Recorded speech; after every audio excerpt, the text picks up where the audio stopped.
Et bonjour à toutes et à tous les amis, j'espère que vous allez bien. On se retrouve ce matin pour la dernière matinale trading de la semaine et pas des moindres puisqu'on a énormément de choses à voir aujourd'hui. On va faire un gros point technique, macroéconomique et fondamental sur les différents marchés, crypto, actions, matières premières, forex, etc. etc.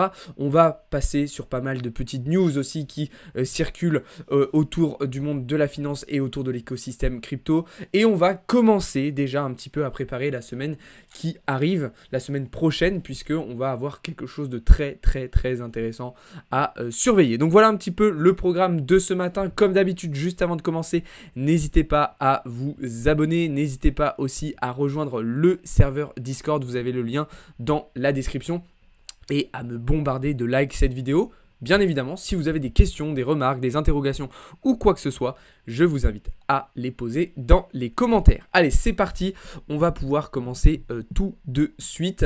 Donc un marché crypto, comme vous le voyez, dans le rouge ce matin avec un Bitcoin de nouveau sous les 30 000 $. Ethereum aussi qui repère 1% et qui repasse sous les 1900 $.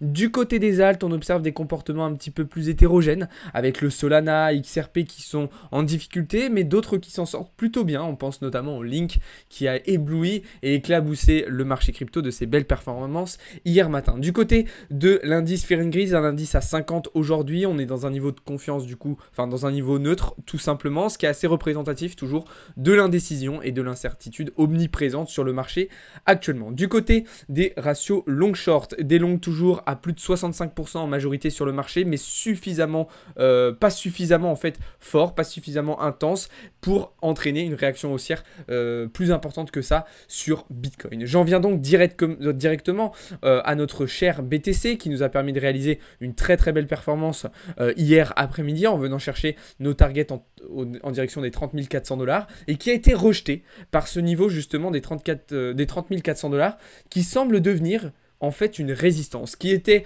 jusqu'à maintenant un support sur lequel le Bitcoin avait pris l'habitude de rebondir pour généralement revenir chercher le haut de son range en direction des 31 500 $, 32 000 $, semble être devenu aujourd'hui un niveau de résistance. Et donc, en fait, on est en train de créer un range dans le range. Mais cette fois-ci, un range beaucoup plus étroit et au bord du ravin. Puisque clairement, si on casse définitivement les 30 000 $ par le bas, alors on devrait se diriger très clairement en direction des 28 700 $.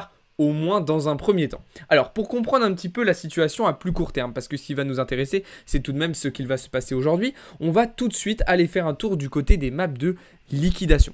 Donc là, très clairement, on identifie deux zones assez proches de nous, une au nord, une au sud, qu'on va devoir venir chercher. Une première, donc comme je vous le disais, aux alentours des 29 600 $, ce qui correspondrait potentiellement au prix d'entrée qu'on avait identifié hier après-midi, et une deuxième zone plutôt en direction des 31 000, voire des 30 000, ou plutôt aux alentours des 30 000, voire même des 30 500 $. Ok.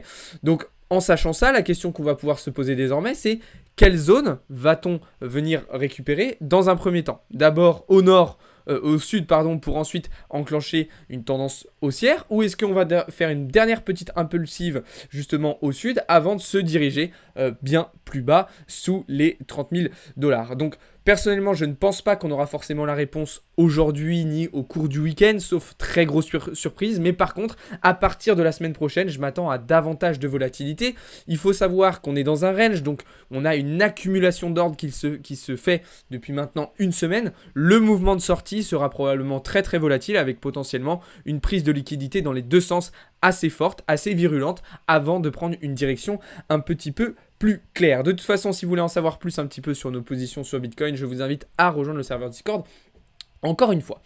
Pour Ethereum, cette fois-ci, le scénario est toujours le même en H4. On attend de venir prendre appui en direction du support des 1865 $, ce qui lui permettrait d'enclencher potentiellement une tendance haussière assez intéressante. Un scénario qui est plutôt cohérent aussi avec ce qu'on voit sur Bitcoin, mais pour cela, il faudra aussi qu'Ether fasse le choix de d'abord venir prendre de la liquidité au sud avant de repartir chercher ce qu'il y a au nord avec notamment cette grosse zone de FVG qu'on a en direction des 1970 $. Je vous ai pas sorti les maps de liquidation à court terme sur Ether, mais c'est sensiblement les mêmes que sur Bitcoin, hein. Il n'y a pas de très grosse différence de ce point de vue là.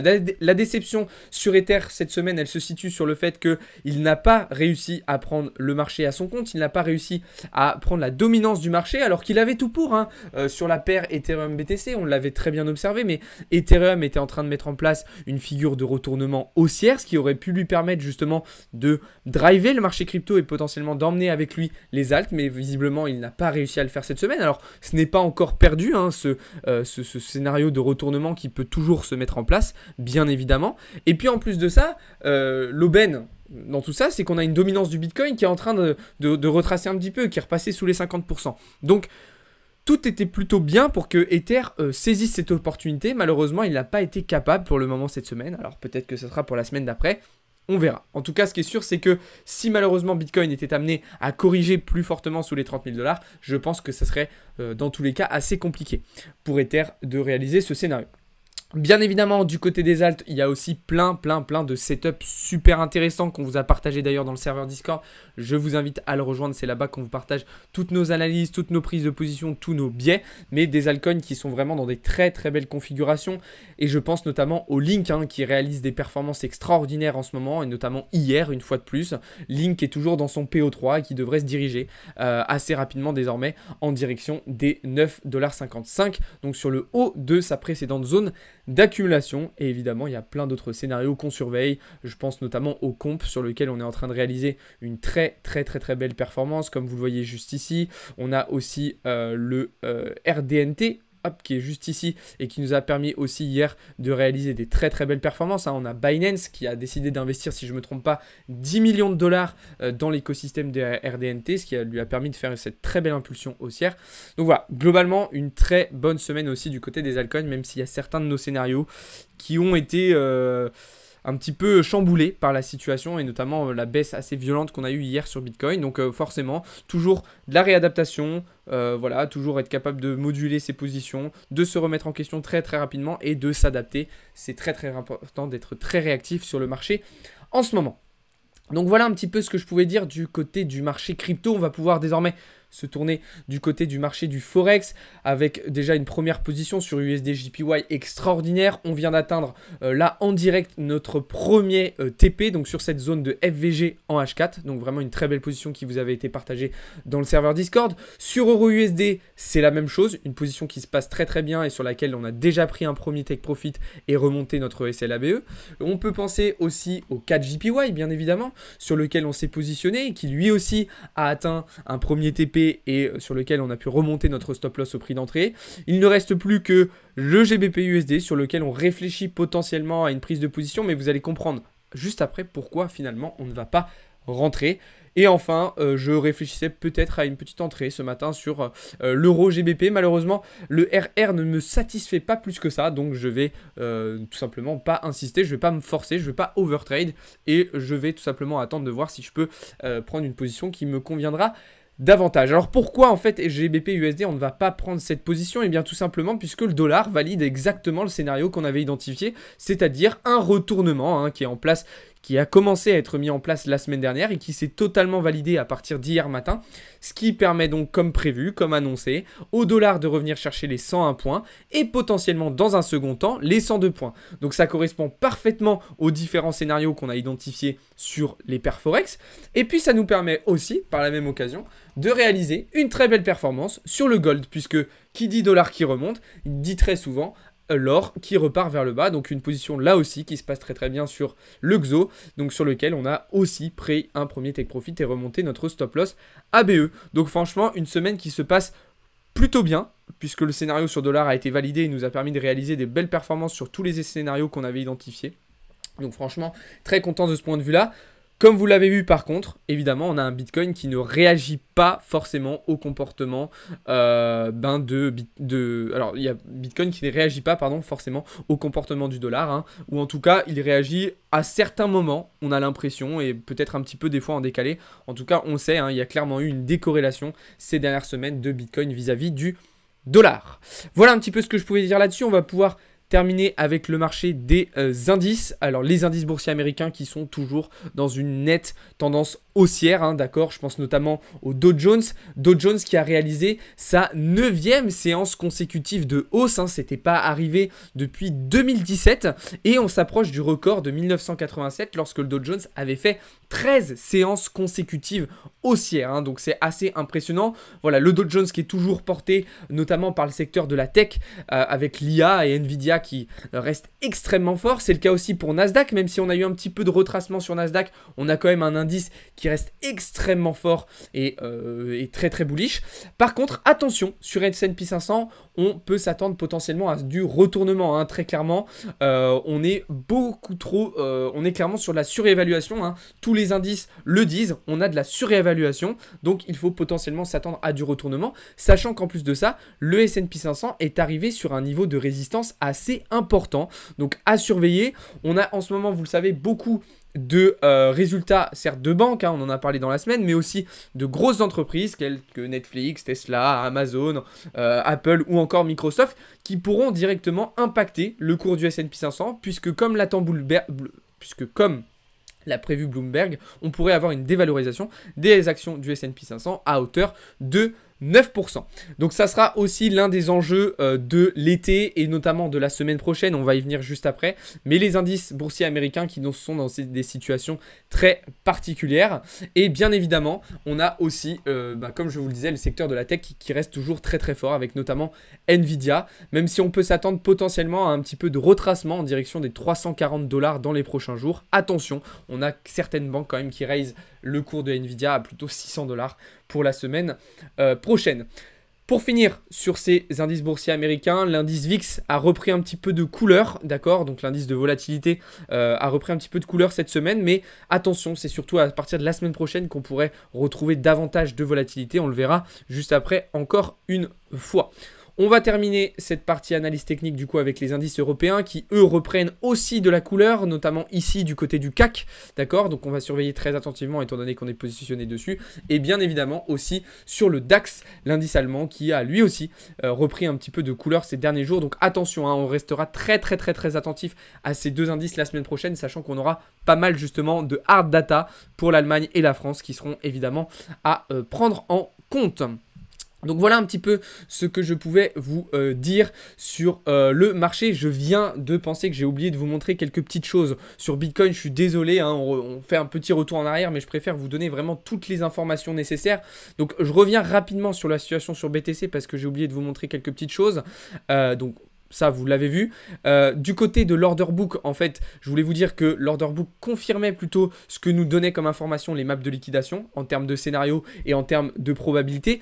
Et ce qu'il faut surveiller surtout, c'est du côté des funding rates. Hein. On observe des funding rates qui sont passés en négatif hier suite à l'impulsion baissière qu'on a réalisée. Donc potentiellement un sentiment de marché qui est un petit peu en train d'osciller.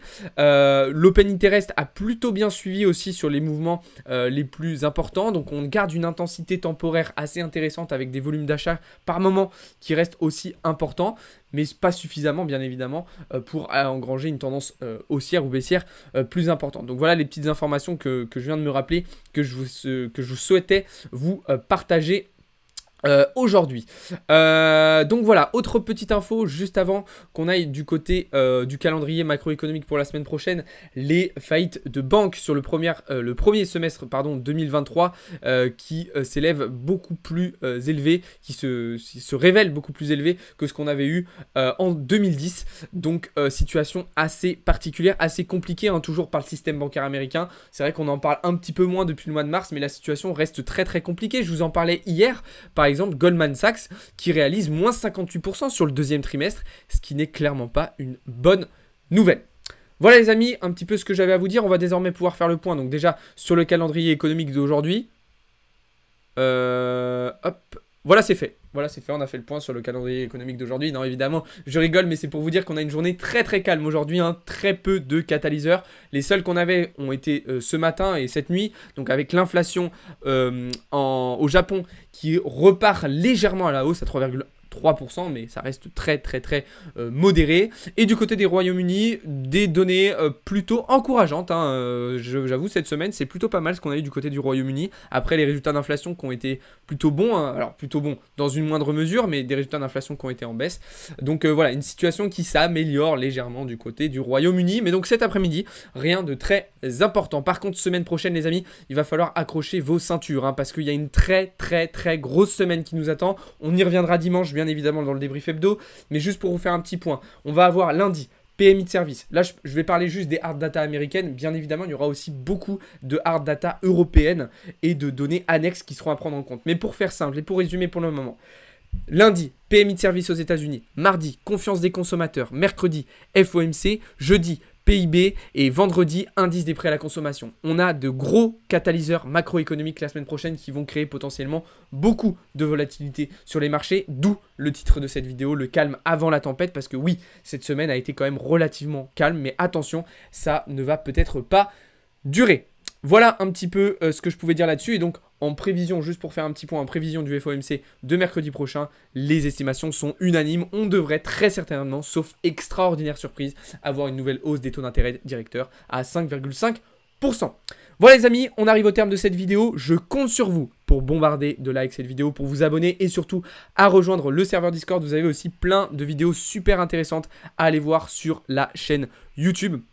Je vous laisse aller voir ça les amis. Sur ce, je vous souhaite à toutes et à tous une très bonne journée. On se retrouve juste après dans le serveur Discord. Salut tout le monde, c'était Alex pour Blockchain Capital.